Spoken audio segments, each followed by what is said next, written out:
Iranians ने यह कहा कि डायरेक्ट टॉक्स नहीं होंगी जेडी विंस के साथ, यानी जेडी विंस और ईरानियन यानी अमेरिकी और ईरानियन आमने सामने एक साथ नहीं बैठेंगे। सेपरेट कमरे के अंदर अमेरिकी होंगे, सेपरेट कमरे के अंदर जो है वो होंगे जो है वो ईरानी।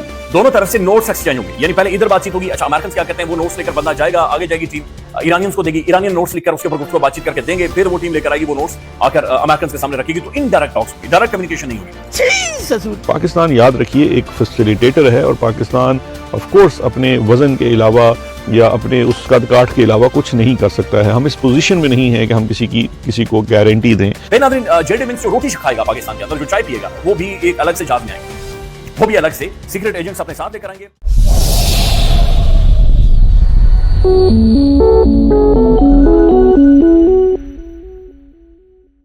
अमेरिका की जानिब से खबर यह आ रही है कि जेडी विंस अमेरिकन जो नायब सदर हैं, वाइस प्रेसिडेंट निकल गए, जहाज उड़ चुका है, हमारी आंखों के सामने उड़ा है, यानी वीडियो मौजूद है कि वहां से जहाज उड़ा है। चंद सेकंड उन्होंने साथियों से गुफ्तगू और बातचीत की है और जेडी विंस ने यह कहा कि भाई ट्रंप ने कहा कि जाओ और जाकर गुड फेथ में इस्लामाबाद में जाकर बातचीत करो और कोई ना कोई इसका हल निकाल कर ही वापस आना, इस तरह से नहीं आना, नहीं तो चीजें और ज्यादा खराब होंगी। तो जेडी विंस अमेरिकन नायब सदर वहां से निकल चुके हैं। अब नाज़रीन, जो अमेरिका का जो भी डिग्नेटरी या उनका प्रेसिडेंट या वाइस प्रेसिडेंट जब भी ट्रैवल करता है तो ये हमारी तरह नहीं होते हैं, हमें मुंह उठाकर चले जाते हैं, ये प्रोटोकॉल के साथ आते हैं। इनका एक खास किस्म का प्रोटोकॉल होता है और उसे फॉलो किया जाता है। मिसाल के तौर पर इनकी सिक्योरिटी का प्रोटोकॉल देखें, ये मल्टी लेयर्ड सिक्योरिटी है, यानी 5 से 6 लेयर्स है सिक्योरिटी की, जो कि इस वक्त इस्लामाबाद के अंदर मौजूद है। इसके अंदर पाकिस्तानी जो इदारे हैं, इंस्टीट्यूशंस है, पाकिस्तानी मिलिट्री है, फौज है, रेंजर्स है, ये सब तो सिक्योरिटी प्रोवाइड करेंगे ही करेंगे। लेकिन उसके साथ साथ जब भी अमेरिकन प्रेसिडेंट या वाइस प्रेसिडेंट या अमेरिकन अहम तरीन डिग्नेटरीज मूव करती हैं, ये अपनी पर्सनल सिक्योरिटी यानी पर्सनल खुफिया सीक्रेट एजेंट्स अपने साथ लेकर जाते हैं। तो 30 के करीब नाज़रीन खबरें आ रही हैं कि अमेरिका के जो सीक्रेट एजेंट्स हैं वो इस्लामाबाद के अंदर मौजूद हैं। अच्छा नाज़रीन, जो एजेंट्स मौजूद हैं उनका काम है इनकी सिक्योरिटी देखना, यानी कहां पर जहाज लैंड करेगा, जेडी विंस कहां से कितनी दूर गाड़ी में आकर बैठेगा, गाड़ी किधर से गुजरेगी, कौन कौन सी सड़क से होकर जाएगी, होटल की खिड़की क्या बताती है, दरवाजा क्या बताता है, बाथरूम का नल का टूटी, हर चीज इनकी सिक्योरिटी चेक करती है। इस्लामाबाद तो पहले से बंद है और ट्रैफिक एडवाइजरी भी हर चंद मिनट के बाद जारी की जाती है कि फलां रोड बंद है, फलां रोड बंद है। शहरियों को कह दिया गया है कि बिला जरूरत आप घरों से ना निकले।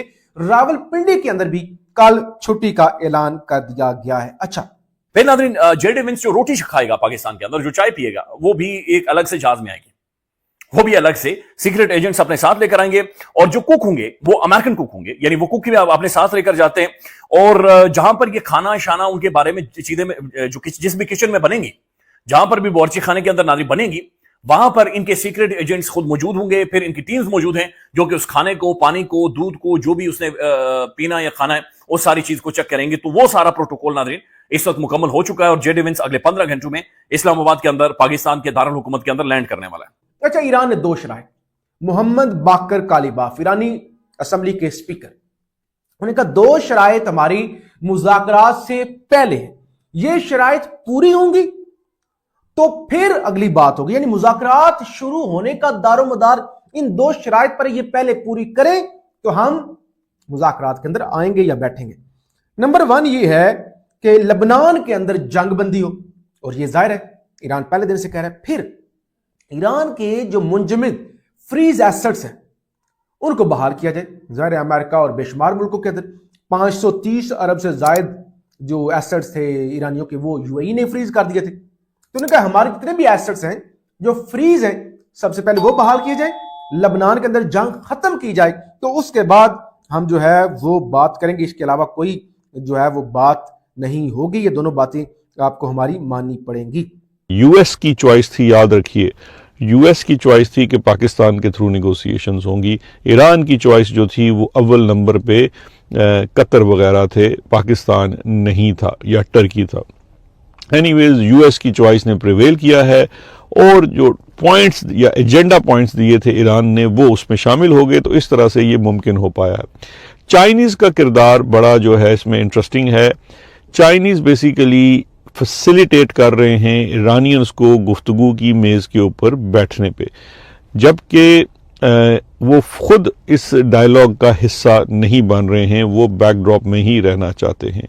मीडिया की रिपोर्टिंग के ऊपर मैं आपको पहले बता चुका हूं अपने सुबह के वीलॉग में कि बाकायदा तौर पर पाबंदी है किसी भी पाकिस्तानी मीडिया को कुछ भी इंडिपेंडेंट रिपोर्ट करने के लिए جیسے عرض کیا تھا کہ کوئی مینیو پہ رپورٹنگ کر لیں، کوئی موسم پہ رپورٹنگ کر لیں، کوئی انٹرنیشنل وائر کی رپورٹ کی ہوئی چیز کو اٹھا کے اس پہ بات کر لیں، لیکن اس کے علاوہ کچھ آپ رپورٹنگ نہیں کر سکتے۔